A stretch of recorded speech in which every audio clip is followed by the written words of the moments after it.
This is the Marketing Umbrella Podcast, where it's all about getting the information you need from successful leading marketers to build and grow your digital marketing agency. Brought to you by Itamar Shafir, founder and CEO of Umbrella, the technology platform and brand that is powering thousands of marketing agencies around the country. Find him at umbrellaus.com. Now, here's your host, Kevin Pruitt.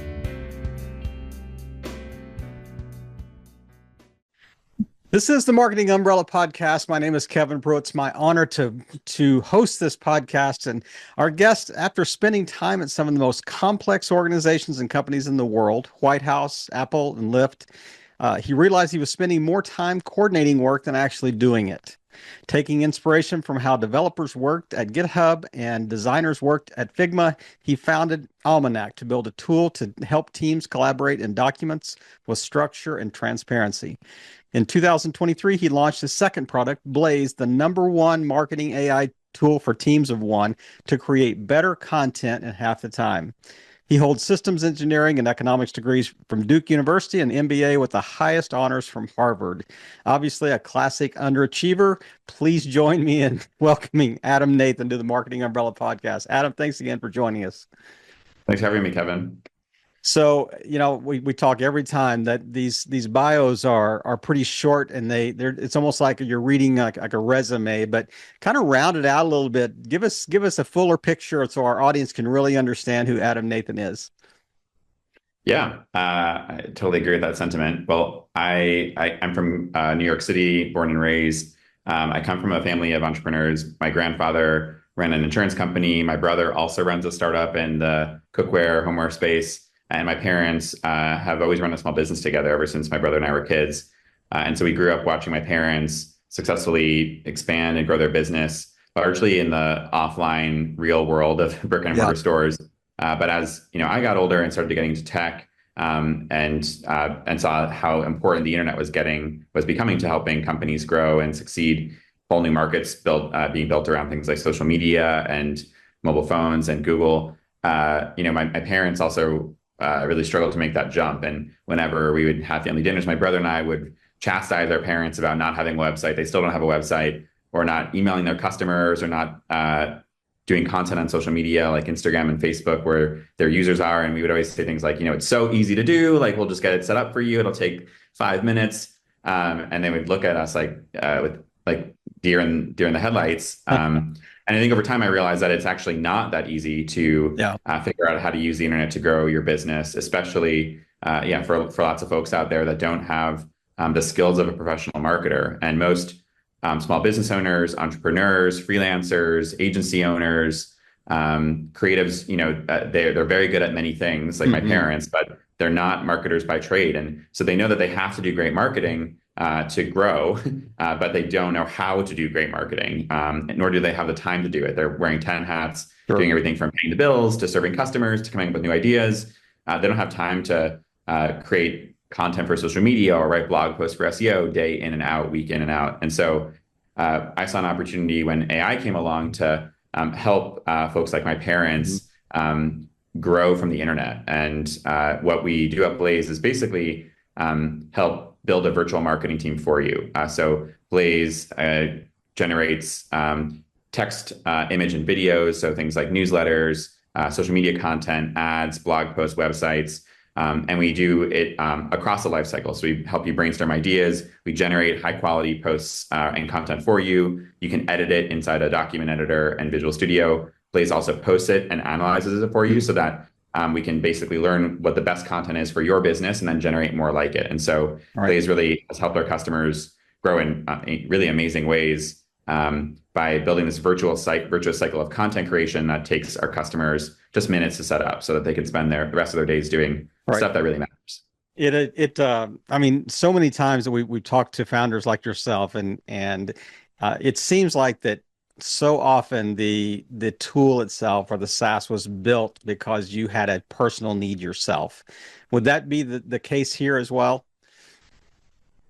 I think I'm an okay marketer. I grew up being more of a product manager, basically building products, companies like Apple and Lyft. But I think one of the surprising things about Blaze is that I think a lot of folks out there that are pretty good at, say, writing or generating content think like, oh, well, AI is not going to be as good as I'm going to be. And I do think that there's an important role that human creativity has in the system. Yeah. In Blaze, we don't believe that like the AI alone is going to get your content 100% all the time. We think it's really important that you take a look at what Blaze generates for you and have the ability to edit and modify it so that it does have that human touch. But I use Blaze all the time for my own content between Twitter and LinkedIn. If you follow me, a lot of that content, the first draft is written by Blaze. I've used it to write our websites. If you go to blaze.ai, all of our landing pages were written by Blaze itself. And I'm always surprised, well, number one, at how fast it is, how much time it saves me. Before it would take me like a whole week to brainstorm something or write something. And I'd be 4 days of procrastinating and then one day of writing notes and then hating it and then going back, and I would take the weekend to do it. Just wasting time trying to get over my own hump to just sit down and write. And so Blaze, of course, eliminates that. You don't have to just stare at a blank page in fear. It generates it for you. And then I've also been surprised continually at just the quality of the output. And we built a bunch of personalization features into Blaze so that Blaze can learn your distinct voice and your style, and can learn about your business by reading your documents so that it actually is just as smart as you are, if not smarter, because it's able to ingest all of that more than your human brain can remember. But I think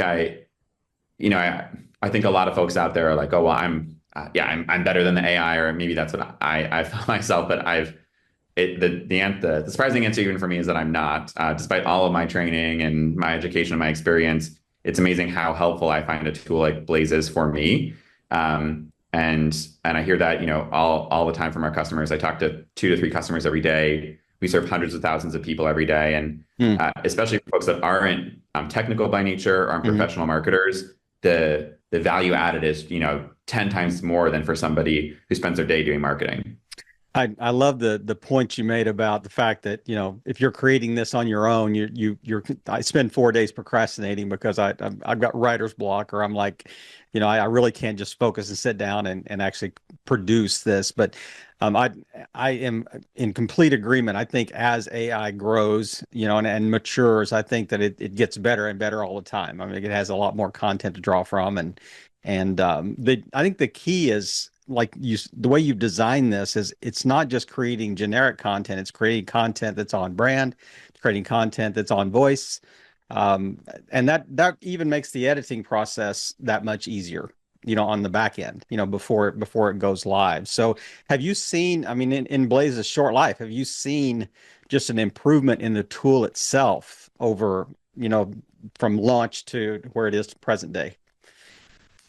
Yeah, absolutely. Well, I think the reason Blaze was successful initially is because we really focused on these personalization features. And so I think our killer feature in Blaze is what we call brand voice, where we can just by giving us your website, we can detect your tone, your syntax, your audience, your content purpose. You can create multiple brand voices in Blaze if you have different product lines or are talking to customers in different geographies or serving different clients. But the accuracy of that brand voice feature, I think, led even from day one at Blaze to really great content created for our customers. And that's what led to, I think, all of the growth and the customer love that we've received. We now have a similar feature called brand styles, where we can look at your Instagram account and pull out your colors and your fonts and your photo vibes, your logo, so that when we generate visual content for you or video content, it reflects your visual brand as well as your voice. And so, yeah, those features, I think, early on were the cornerstone of our initial growth.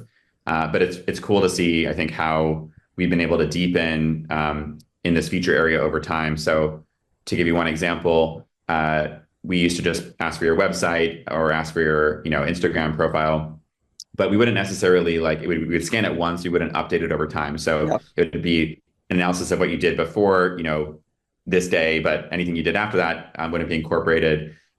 We only had access at the time to public information, not to internal or private files or documentation or knowledge. And now what we built up Blaze, it's available to some of our beta users. It'll be out for everybody in a couple of weeks, is what we call a brand kit, where you can link all of your accounts in Blaze from LinkedIn, your social accounts like LinkedIn and Twitter and Facebook and Instagram. You can also integrate your internal knowledge bases like Google Drive or Notion. And we continually scan all that information. And so we read things that even you probably forgot about that you had a file on, or old social posts that you don't remember writing. And so that if you're able to, so now you can ask Blaze, hey, can you generate something like the Thanksgiving greeting that we did 2 years ago? And Blaze can find the post, but also find any internal conversations you had about that content and create something that's startlingly accurate. And we've compared kind of this next gen personalization toolkit that we built around BrandKit to our old stuff. And it was good before, but now it's really great. You can just tell that the level of detail and customization is beyond, I think, what you'd expect technology to be able to do. And it's as much as I think before our brand voice helped us not sound like internet voice on other AI tools. Now it's almost creepy. I think how similar it does actually sound like you, because it's reading, millions of words that you've written over time, beyond I think what your human brain can recall. And so for sure.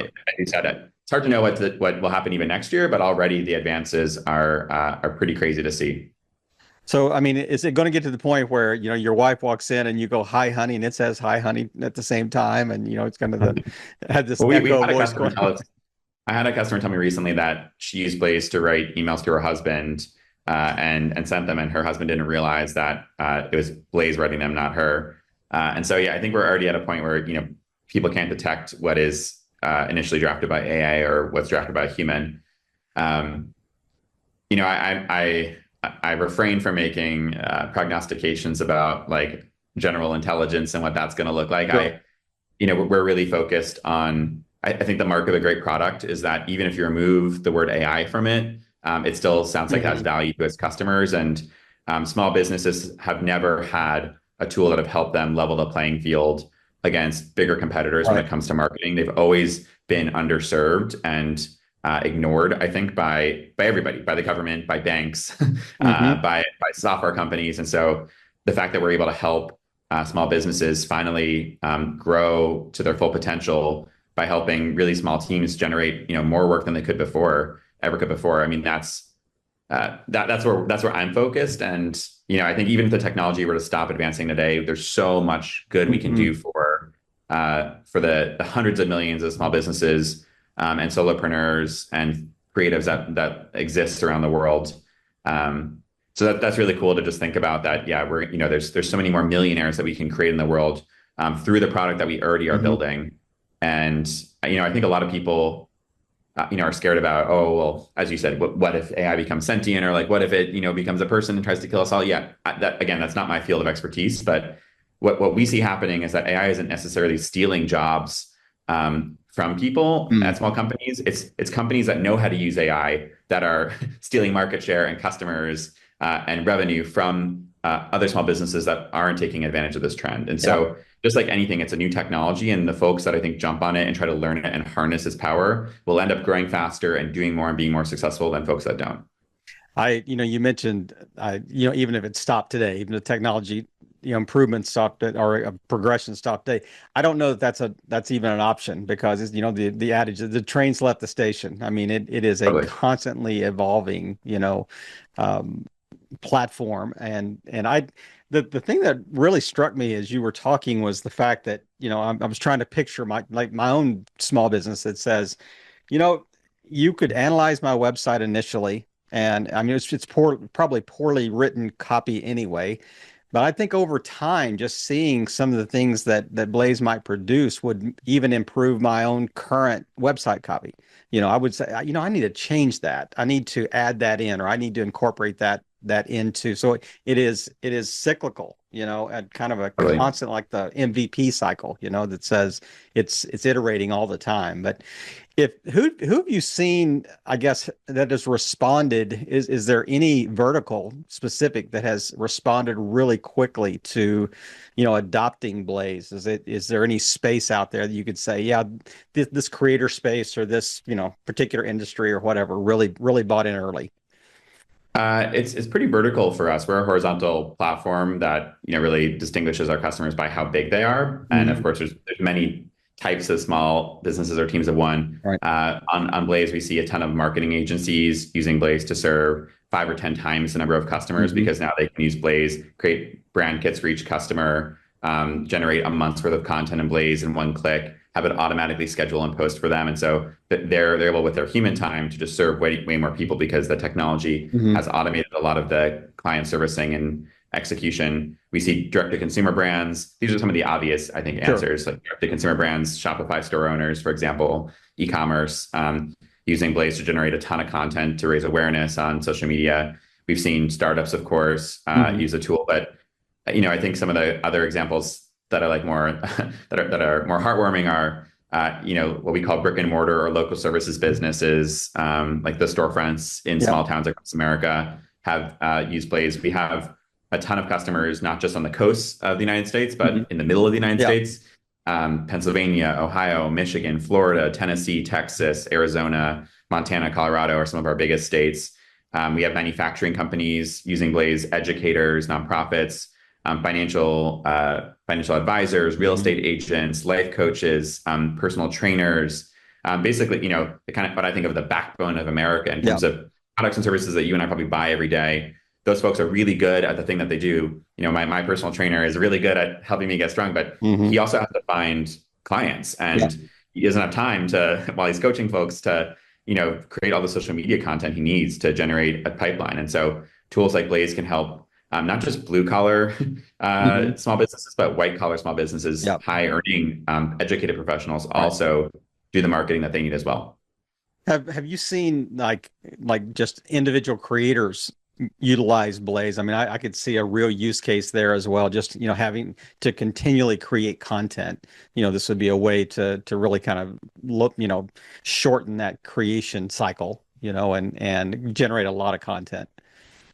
We have I think a couple killer features for creators, because often people like you who run podcasts or video creators, long form writers, newsletter publishers, I'll spend a lot of time on the core piece of content, or what we call the source material, but they also then need to basically syndicate that content across different channels. So from this podcast, you might want to create 10 LinkedIn and Twitter and Instagram posts. You may want to create a newsletter out of it. You may want to create a blog for your website so it indexes on SEO. And all of that work takes a lot of time and is really mind-numbing to just kind of copy, paste, reformat, and probably time that you don't have either. So we have a feature in Blaze called Turn Into, where you can take a video file, an audio file, a website, a document, and turn it into 200 types of content. And you can then schedule and have Blaze automatically post that content for any service you integrate. So Blaze can basically create a multi-channel campaign for you within a couple of clicks that, again, sounds like you, looks like you, is relevant to your source material. And so, we see a lot of creators being able to kind of finally do the marketing that they need. Marketing is really about, it's not saying 100 things one time, it's saying one thing 100 times. But again, that's not fun work to figure out 100 ways to say the same Different thing. ways, so Blaze can really help with that syndication and replication that is required to really grow. Have you seen a kind of a quick learning curve for clients that kind of onboard you onboard at Blaze that say, I didn't even think about these channels. I didn't even think about how we could use this copy in 100 different ways, and just kind of almost that light bulb, that aha moment that they say, hey, this is crazy how much this is created from one video file.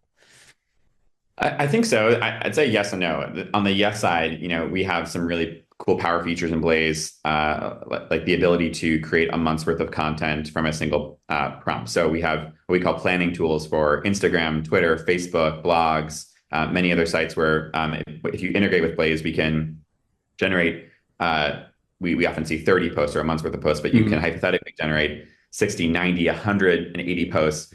You can choose your posting frequency. You can add in images or videos, and then Blaze will schedule and post those for you. So we have customers who, log onto Blaze, plan their entire quarter of content, log off, set it and forget it, and then come back the next quarter. And so, people who were, probably not technical at all are now being able to do really power user type things with AI. So that's the yes side. I think the no side, though, is that, as great as the technology is, there's still an element of continual learning in marketing. And we do, I think, a 3 times a week webinar now that gets hundreds of people. And people are, even though they're often, advanced users of the tool, they're still looking for, how do I grow further? How do I develop? And then are there things that the technology can't teach me? Like just, there's marketing is still a craft, no matter how Right. much technology we have. And so we're investing in things like community and content just to teach people the stuff that the technology can't do, just things Hmm. about strategy, offline tactics. And we see customers really wanting to learn from other customers and help each other because being a team of one is inherently Yep. lonely and you don't have access to other people who are in the Building same a boat as you. community, around So it. that's one of our focuses is, and we'll be launching this in the next couple of weeks, is building an online community for those verticals I mentioned, so that Hmm. if you are a fitness trainer or a life coach or a financial advisor on your own in one small corner of the world, you can connect with other folks just like you who are doing the same thing, maybe even better, and learn from each other. So not from us necessarily, but from your peers. And we think that really advances our mission just as much as building technology. It is funny, when I get a chance to chat with folks like you that are created something, and they built the original like 1.0 version, and then they're getting feedback and kind of iterating. It's interesting to see their struggle against kind of the feature creep, or the idea that says, well, two people said that they would like this feature, so let's just add it on there. So how do you internally like regulate the iteration that says, hey, are we going to add this feature? Are we not going to add this feature? Is it, do we have a critical mass of, customers that could utilize this? How do you fight against that? It's a great question. And I think for product people like myself, there's a fallacy that if you build it, they will come, and Yeah. the more The people field will of come. dreams doesn't work. That's right. Exactly. In fact, there is often a minimum amount of stuff you have to build for people to be able to get a job done on your product, and it has Hmm. to be better in at least one way than the alternatives for people to jump over, Yep. often a standard deviation better. But once you have that kind of core product market fit around something, for us, it's helping people brainstorm, generate, post, analyze content. More stuff is not necessarily better because people are like, I come to your tool for this Yep. one thing. Now you're Exactly. adding in all this other stuff, and it's Right. confusing and it's lower quality because there's more of it.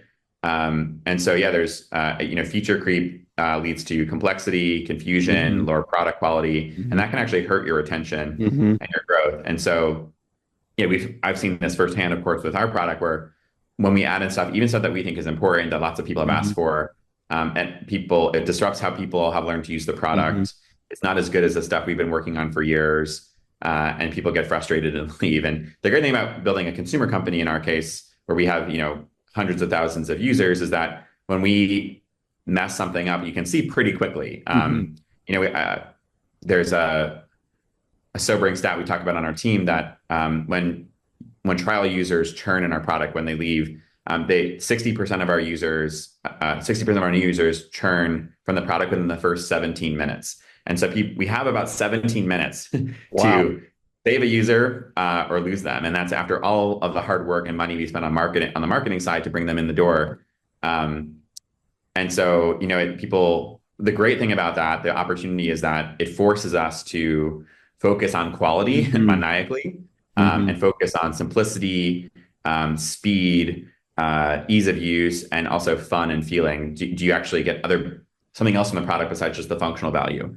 And we know that, for example, our brand is a key reason why people come and stay with the Hmm. product because they like the way using Blaze makes them feel. Hmm. Um, but yeah, I'd say 80% of our engineering resources right now at Blaze is focused on how do we how do we make the product even simpler, even faster, Hmm. even easier? Because our users are not technical. They're not going to sit around, trying to figure out how to use it. They need to, we win by making the easiest, simplest Yeah. product on the market, and I know that the team knows that, and I'm mentioning, we can tell pretty quickly Hmm. down to like the minute of the day if we're doing better or worse on that. And it's a continual effort because we do need to add things in the product. Like video is a huge focus of ours, but we know that every time we add in something new, we have to make extra effort to go Hmm. back and simplify everything else to Yeah. make it feel easy again. So it's a Everything's never ending integrated. struggle. That is certainly, yeah. It's interesting. You flip one switch and it affects a lot of other things as you're, in your product. But the Totally. the idea that it is still somewhat of the quote Wild West, in the AI space. But there are a number of companies that are they're trying to, achieve similar results. And so, what would be one or two just kind of bullet points that you would say, hey, this really is our USP. This is what really differentiates us from the noise in this space. For Blaze, you mean? Yeah.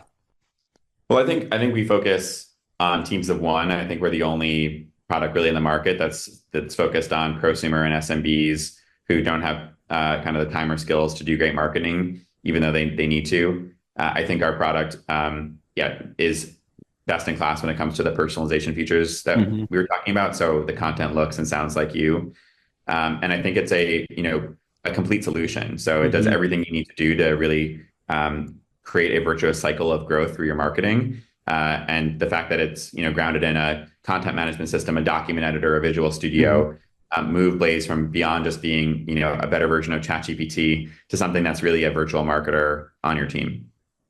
What just if you want to take a little time capsule and go backwards a little time trip and say, okay, let's go back to day one or the day before we launched Blaze, the original iteration.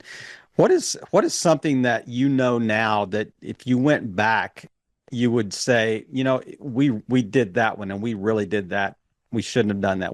I wish we would have started this instead of that. It's a great question.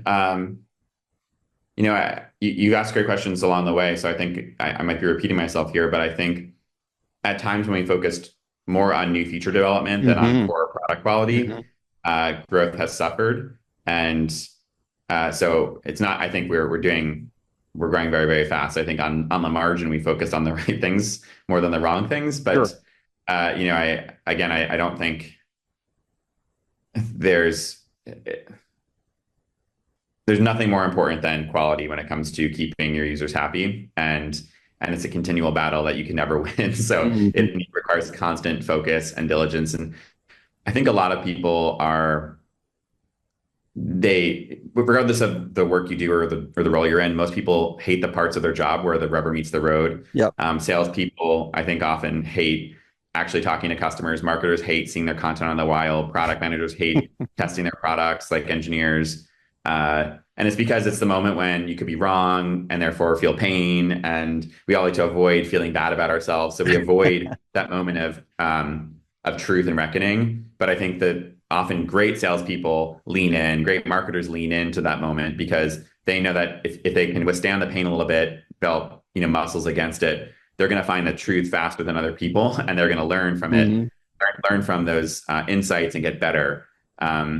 It's going to the gym or anything. A little bit of pain plus repetition leads to excellence. And a continual lesson we learn is that when we speed to feedback, that excellence is a function of repetition and feedback. And the more we iterate with using data or comments from our customers, our users, the better we get. And when we avoid that, it might feel better in the short term because we're blissfully ignorant about what's wrong, but we're going to lose in the long term. Ignorant, yeah.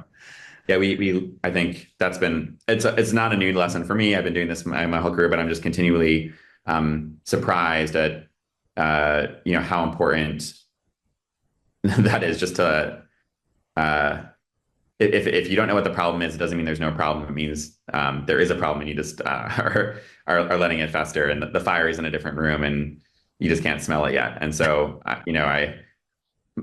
we always say in our company that we're a fast growing company. It's got like a rocket ship going into space. There's always going to be all that pressure creates tension, and it is a misconception to think that there will never be a problem. There will always be a problem. The problem just moves in the system. So sometimes it's for us, okay, how do we get more users? Sometimes it's how do we convert them? Sometimes it's how do we retain them? And then once you fix retention, you go back again to, okay, well, we're not growing fast enough. And so in a fast growing machine, there's always going to be a problem. It's okay that there's a problem. That's a good thing. It's just, the question is how fast do we solve it? How well do we solve it? And that comes down to user feedback.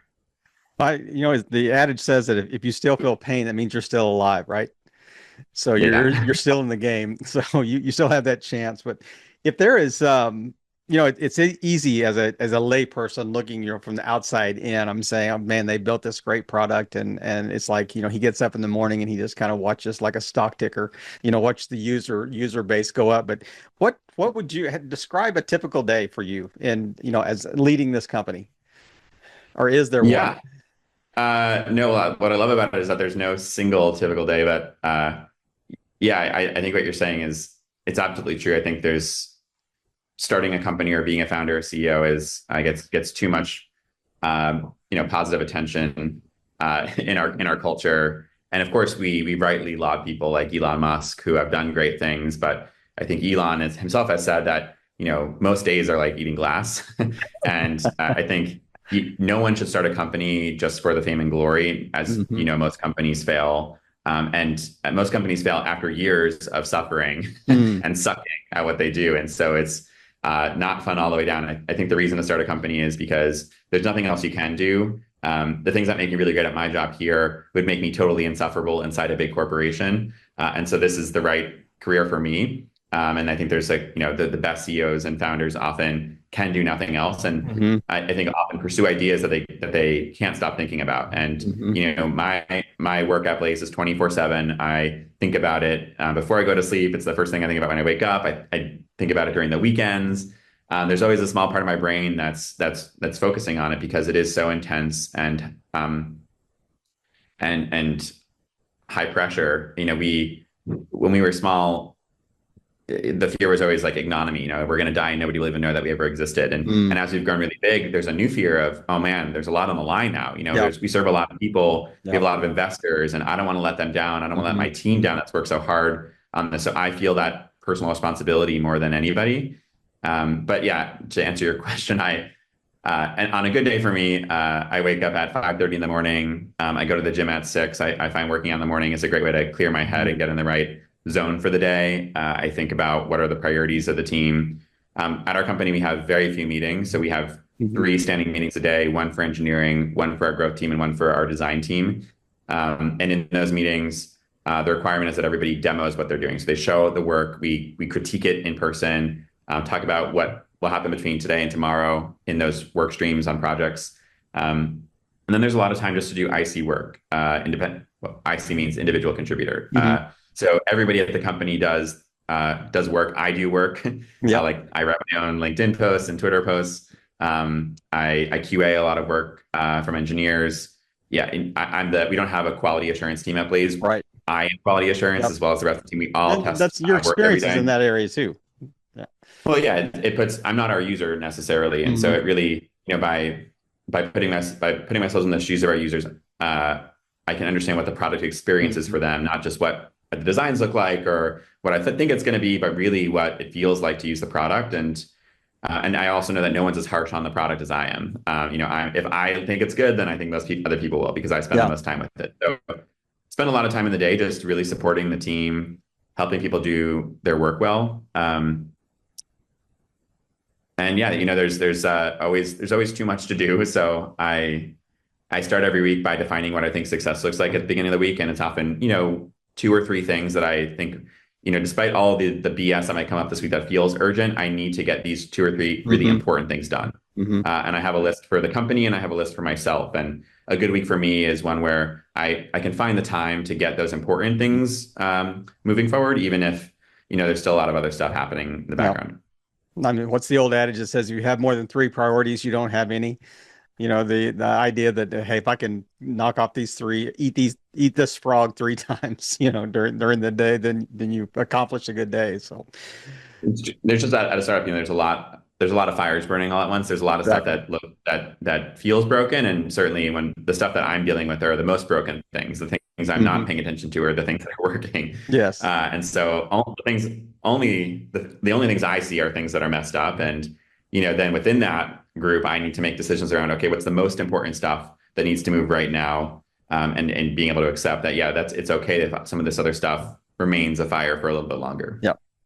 If our I would say our primary listener is kind of in the marketing agency space. So if you were talking to them directly, I mean, you kind of mentioned, hey, we serve a lot of marketing agencies that that Blaze is a great tool for them to use type thing, but specifically speak to them, that says, hey, this is the best use case, from a marketing agency standpoint. Well, yeah, I think marketing agencies are actually our number one segment on Blaze. I think probably 20% of our customers are marketing agencies. So we serve a ton of them. I think that the what I hear when I talk to owners or CEOs of agencies is that, and I said this a little bit earlier, that before serving before their revenue and growth was capped by the amount of time it took to serve each customer, and of course there's like business development time of acquiring new customers, but then and that's important to do, but then there's all the time to actually execute on the engagement, and creating content is really time consuming. Syndicating, replicating content is time consuming. It also, there's a lot of context switching between clients. And so, when I talk to, depending on the size of the agency, they can maybe serve, like it takes a day, a week to serve each client. That might be a single day. They might split it up, but they can serve, per FTE working on content creation between five to 10 clients a week. Most firms, they can't spend enough time on BD because they're serving clients to scale. So they're kind of capped at a certain size. They might find a smart young person in their local area to help with content creation. But most of the firms we talk to have 2 to 5 of those people. So they're not huge. So they're just limited basically by the constraints of time in terms of their growth.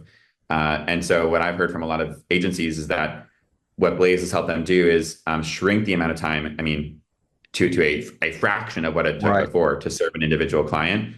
A combination of our brand kit features, our monthly planning tools, our turn into functions, so where you can basically automate content creation for a client that is really, really high quality.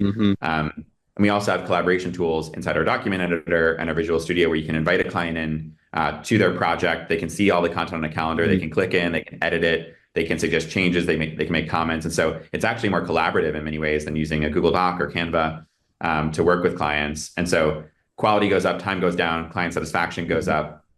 And then the owner is able to spend more time developing their business, getting more customers. And so, I've heard of agencies going from 10 customers to 100 customers or 200 customers or 1,000 customers without adding using anybody. Blaze, without adding anybody. Yeah. And again, that's all you as an agency owner, you can now spend your time growing your business instead of just trying to serve your existing clients.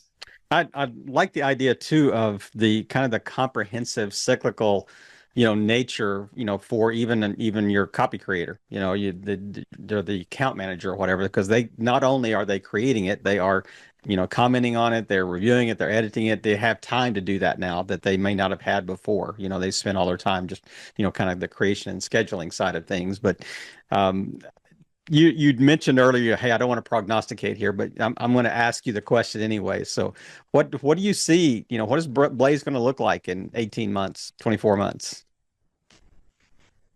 Well, I think the way that I would answer that is what I think Blaze will help our customers do in 18 months. Our goal is to create more internet millionaires. We want more people who started a business on their own to go from zero to $1 million in not just the company's revenue, but their own wealth. And I think for too long, it's been easy for people to start small businesses, but not to grow those small businesses into great businesses. And we believe that just because you're small doesn't mean you can't be great. And I think what Blaze will help a lot of teams of one do is, not necessarily scale the size of their team, but scale the size of their business and scale the size of their personal wealth. And I think that means not just more money for people, but more control, more free time. And so my hope is that, I don't believe in a world where people are going to stop working because of AI. There's been forecasts even in the 1950s at the start of the computer era where, we're going to move to a world where no one's working, or a 2-day work week or 3-day work week. I think a lot of entrepreneurs like working hard. It gives them purpose and meaning. And I think my hope is that with tools like Blaze, those entrepreneurs can spend their time working on things that matter even more than content creation and syndication, and that those higher value activities will help their businesses grow even faster. Right. I mean, it's kind of it's a quantity and a quality, improvement process. I mean, over time, and certainly that not only to grow, to retain, the current base that you have. But I could continue to ask you questions about this all day long, but I do want to respect your time, and this is great timing for this podcast to go live because you said there's some new features that are going to pop up in the next 2 weeks, and this will probably go live mid-December. So around the first of the year, this is great timing for for what you're launching. But I want to move to the rapid fire round. These are kind of disparate questions. You're going to go, these are crazy questions. What do they have to do with what we've been talking about for the last half hour? But there's a method to our madness, as we approach this. But I'm just going to fire a question to you, and you just give me a short, quick response. Just first thing that comes to mind. Did you get along with your parents growing up? Yes. Do you have any pets? Yes. Siblings? I have one brother. Children? No. Did you, what time do you wake up on a business day? You mentioned this earlier. 5:30, 6 a.m. Every day? Or on weekends, give yourself a little respite? Weekends more like 7:30, 8. And what time do you go to bed at night? You kind of shut the blaze wheel off. Depends on when my brain stops working, but normally I get in bed 10:30, sleep by 11. If you could, ideal vacation spot, money not an object, anywhere in the world. I spent a couple years in my early 20s in Hawaii, and it's like a second home to me. So I would have to say Hawaii. How does faith affect the way you conduct business? You answer that however you want to answer it. Well, I'm Jewish, and Judaism talks a lot about responsibility and justice and making things better than how you found them. And I view a lot of my work and how I spend my time through that lens. Am I leaving the world better than I found it? Am I helping people? Am I spending my time well? And so it certainly influences my decisions at a high level, and sometimes down to what I do every day. If you were king for a day in the marketing space, what's one thing you would change? I wish social media algorithms didn't have as much influence on what content wins and loses. I love that. That's a unique answer that we've never had before. Not even because most people say, "Well, I wish there was more integrity. I wish there would, less spam, that type of thing." But I love that answer. We have covered so much ground in this chat in different ways and different areas. Is there one thing that I have not asked you about, or one thing that you would just like to leave us with, that just kind of touch on as we wrap up today? I'm always astounded by both the pride and the courage and confidence of the entrepreneurs and agency owners and founders I meet. But I know that doing a lot of stuff on your own is also a lonely job. And I'm always surprised as well by how lonely people seem to be, despite, figuring stuff out for themselves. They're often doing it on their own. And we are investing at Blaze in a bunch of community features, but I would just encourage everyone out there to use the internet, whether it's through Blaze or some other platform, to find other people like you and learn from your colleagues. I think it's amazing, all the different innovations people have figured out on their own. And I think if there was some way to share those with relevant folks, everybody would be better. And it also is just more fun to go through the startup or business journey with some people you really like and trust by your side. And Adam, what a great conversation today, and what a way to wrap it up. I love that sentiment in that last statement you just made, and I could not agree more. But just thank you for just taking time today, and I know it's valuable time in the life of a founder, but just helping marketing agencies grow and scale their business. Adam, thanks again. Have a great weekend. Yeah, thanks for having me, Kevin.